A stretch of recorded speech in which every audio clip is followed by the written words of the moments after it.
Is this the dagger?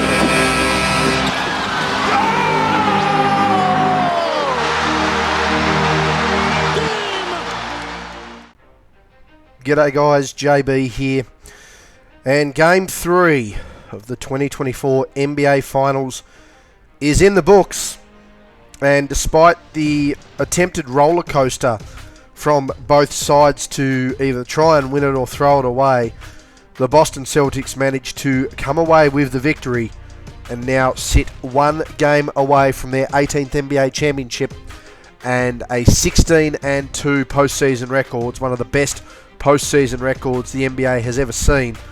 That is what they are on the verge of. Of course, this game comes hot on the heels, unfortunately, of the passing of one of the all-time great NBA figureheads, both on and off the floor.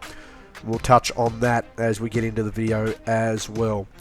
So let's get to it, the breakdown and the analysis of Game 3 of the 2024 NBA Finals, which saw the Boston Celtics get the win 106-99. For Boston, leading the way there in points at least, and certainly with his best game of this series, Jason Tatum. 31 points, 6 rebounds, 5 assists to go with 1 steal and 2 turnovers. 42.3 from the field, 30.8% from deep, 100% from the stripe. For me, the player of this game, the guy who really decided it after a genuine tug-of-war in the first half, he's the reason it blew open and ultimately was one of the calming factors there in the fourth quarter to secure the win. Jaylen Brown, 30 points, 8 rebounds, 8 assists to go with 1 block and 3 turnovers. 54.5 from the field, 22.2% from deep, 80% from the free throw line. And Derek White continuing to do Derek White things. 16 points, 5 rebounds, 4 assists and 2 block shots to go with a turnover. 40% from the field, 44.4 from deep, 100% from the free throw line. And a really nice effort there as well from Jrue Holiday, who just kept making plays no matter where he was. For Dallas, Kyrie Irving led the way, 35 points, 3 rebounds, 2 assists to go with 2 turnovers, 46.4 from the field, 66.7 from deep, and 100% from the stripe. He was on an island for the last 4 or so minutes in the fourth quarter after Luka Doncic fouled out with 27.6 rebounds, 6 assists and a steal to go with 3 turnovers. Inefficient night there for Luka. 40.7 from the field, 14.3 from deep, 100% from the free throw line.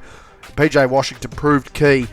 13 points, 8 rebounds, 2 assists to go with 2 turnovers, although an inefficient night for him. Only made a third of his shots, half of his threes dropped, and 2/3 of his free throws as well. Through the first quarter, Dallas had the lead at 31-30. Luka was trying to draw contact and not really getting back defensively, and that kind of had an impact on his production. Unfortunately, it wasn't one of those situations where he wasn't drawing contact and then they were getting a stop. There were a few moments there, Luka trying to get contact, didn't get it, hitting the floor, not getting back on defense. Even if he's not going to impact the play, just not showing that effort, certainly not going to be good leadership there as the head of the team. He did have a nice first quarter though. Kyrie Irving began to warm up as well, had the best quarter of finals basketball for Dallas. Certainly for himself, but certainly proved to be the leader for the best quarter of finals basketball for Dallas in that series. Boston needed to get back to spreading the workload on both ends. They needed to really start getting back on their switching defense, their penetration dribble on the offensive end, swinging that basketball. It proved key later on. Of course, the highlight, Dante Exum with the Dante exclamation.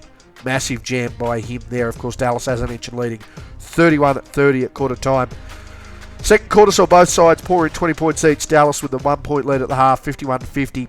To this point, Jason Tatum with his best half of basketball in this series.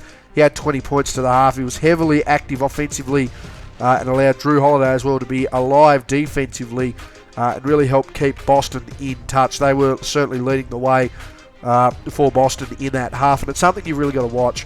Because a lot of people go, Jrue Holiday, he doesn't make a free throw, he doesn't do this. But you've got to look at the impact that he has. He's getting up on those lead players there in Doncic and Kyrie. He's controlling the point guard position. He's actively moving the ball. He's getting down low on the offensive end, drawing attention, allowing for those easy open looks there for the rest of the team. Dallas were running deep somewhat effectively, but you had to ask, had they already played their best basketball to this point? Because they threw a hell of a haymaker. Luka was 17 in the first half. Kyrie with 20 in the first half. Massive contributions from their leaders. The best the team had looked, but again, still had to ask the question, was that enough, or was that going to continue there in the third quarter? and it looked like that the water well had run dry for Dallas really, really quick. Boston with a 35-19 third term, and then had the lead going into three-quarter time, 85-70. Luka had extended his points out by 8. He'd gone out to 25. Of course, he did finish with 27 for the game, so only 2 more points from this point there for Luka. Kyrie with 26. He had another 9. But that was pretty much all it wrote offensively for Dallas there through three quarters. It certainly looked like it was over.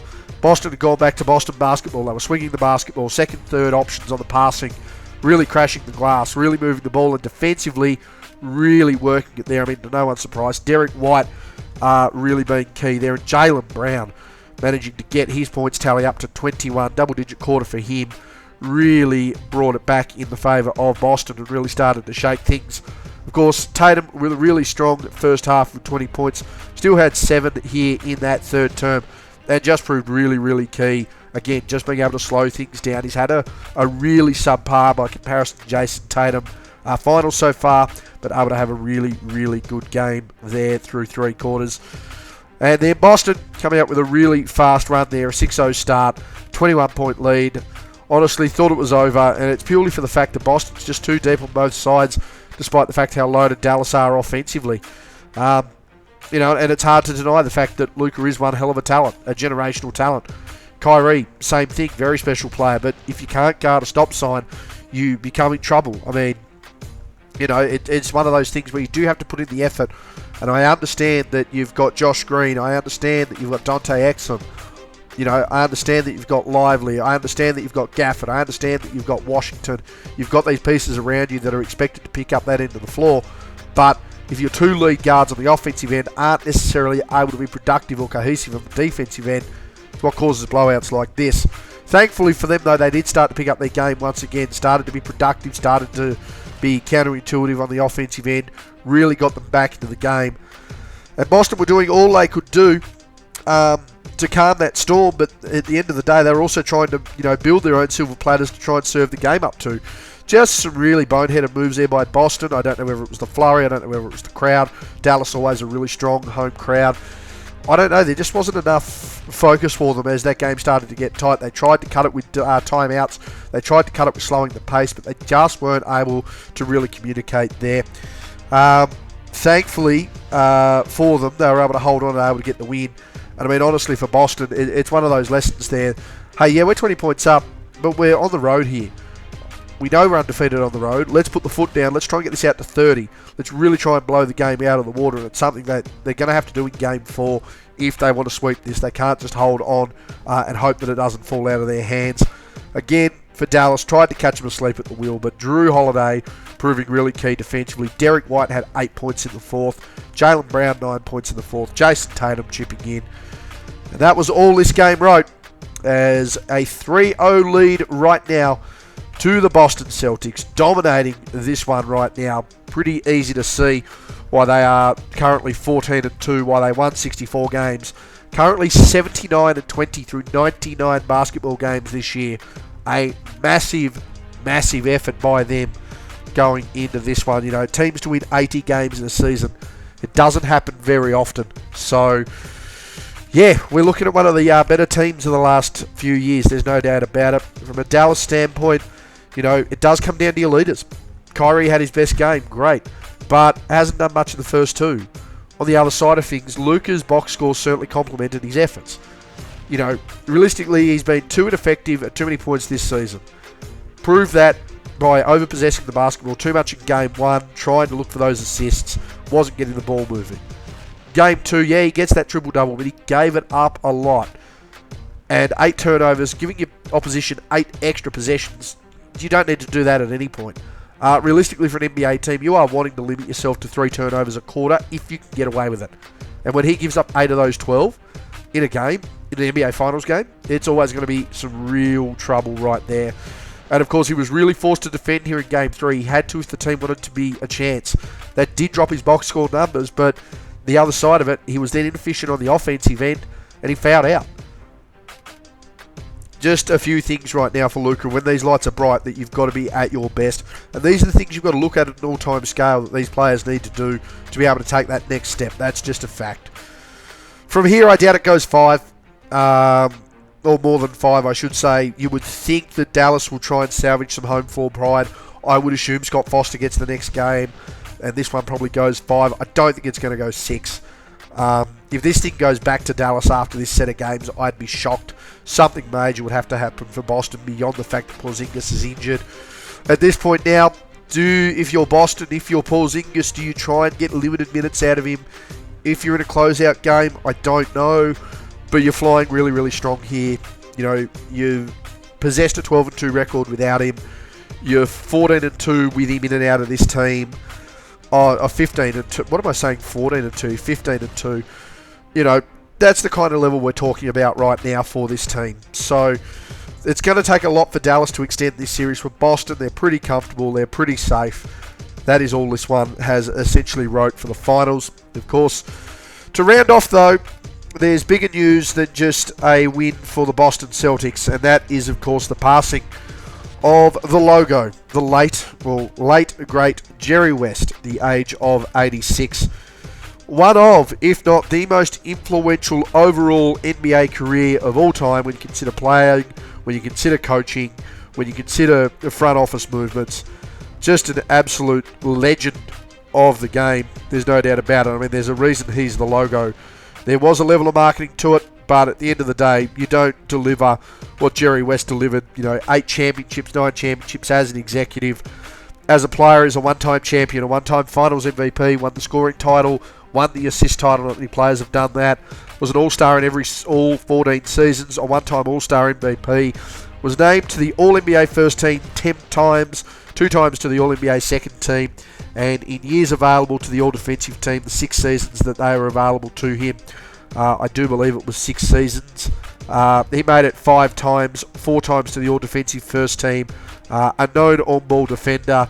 And you got to think, with what he managed to pour in his career, averaged around a 27, 6, and 7 on 47.4 from the field, all without a three-point line, all with stiff rims. And you got to look at the defensive side of the ball. Had those all-defensive teams and minimal defensive numbers when they weren't available for the vast majority of his career. For some perspective with his shooting, 50.4% to 50.6% would be what he would shoot in the modern game when you adjust for how many points over and the percentages over league average he was throughout his career. Just dominant. I mean, he holds the record for consistent, almost consecutive 40-point games in a career, in a playoff run. All-time points per game series in the playoffs at 46 a game. Something rounded there. His 69 finals where he won the finals MVP on a losing side. Game 1, 53 points, 3 rebounds, 10 assists. Game 2, 41 points, 3 rebounds, 8 assists. Game 3, 24 points, 1 rebound, 6 assists. Game 4, 40 points, 6 rebounds, 4 assists. Game 5, 39 points, 3 rebounds, 9 assists. Game 6, 26 points, 4 rebounds, 3 assists. And Game 7, in a loss, 42 points, 13 rebounds, 12 assists. Just absolutely dominant as a player. And, I mean, as an executive, it's not really close as an executive to what he was as a player. 8-time NBA champion as an executive, won Executive of the Year twice. He drafted Klay Thompson and Draymond Green to the Warriors. He traded for both Kobe Bryant and Pau Gasol. And in free agency, signed the likes of Shaquille O'Neal, Kevin Durant, Kawhi Leonard. So he has his hand in 3 pies, 3 dynasties of league history. Managed to get his fingertips on the Clippers as well. A major impact player. There's, really not much more that can be said for Jerry West, other than the fact that he is a legend. He is the logo, and start to finish probably has the greatest NBA career of all time, spanning well and truly over 6 decades of basketball. Anyway, guys, that's been me and my wrap for Game 3 of the 2024 NBA Finals.